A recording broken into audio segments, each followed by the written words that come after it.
Hey folks, it's Mike from Topo-Tec. Today, we're talking about data centers.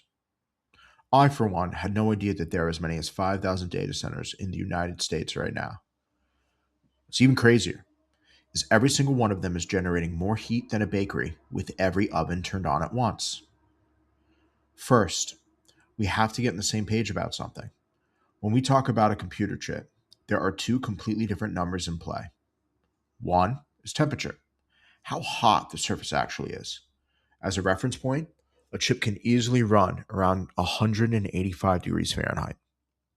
The other is heat output, which is how much heat it dumps into the room every single second. One high end chip can pour out around 1,000 watts, and watts are what matters here. Let's use the H100 as our baseline. A single H100 burns about 700 watts. Put 8 of them in a server, and you're around 10 kilowatts. Fill a rack with those servers, and one H100 rack pulls over 40 kilowatts. Now line up 100 of those racks, and you're hitting at least 4 megawatts. That's the same heat output as a small power plant. A single module is nothing. 100 racks is a furnace the size of a warehouse. Data centers have been around for decades, but AI has completely changed the calculus. A few years ago, a normal rack pulled maybe 10 to 15 kilowatts. Today's AI racks pack more than 10 times that. The chips themselves are completely stable.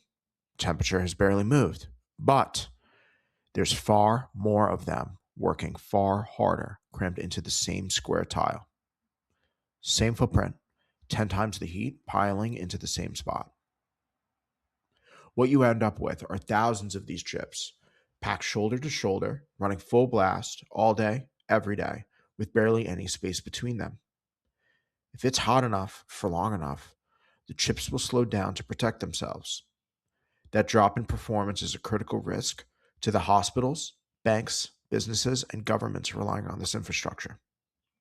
Let's say the heat persists past that inflection point. What happens? The chips will shut off completely. So, how do engineers deal with all this heat today? First option, air cooling, which has been the standard for decades. Here, we're talking about big fans and air conditioning blowing cool air across equipment. Next up is liquid cooling. This method sends coolant through small tubes pressed right against the hottest chips, carrying heat away much faster than air. Immersion cooling goes even further, actually submerging entire servers in a special fluid that doesn't damage electronics, pulling heat away from every surface at once. But here are the problems.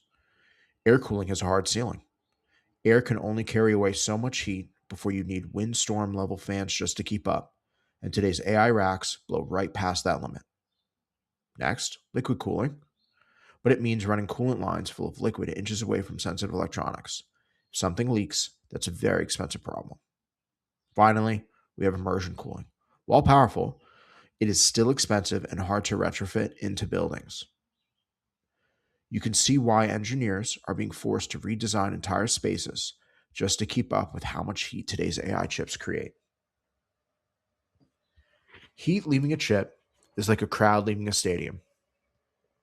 All of that heat has to physically exit through a surface, the way a crowd has to exit through doors.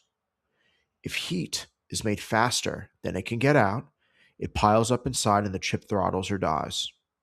How fast heat crosses a surface comes down to the surface area available.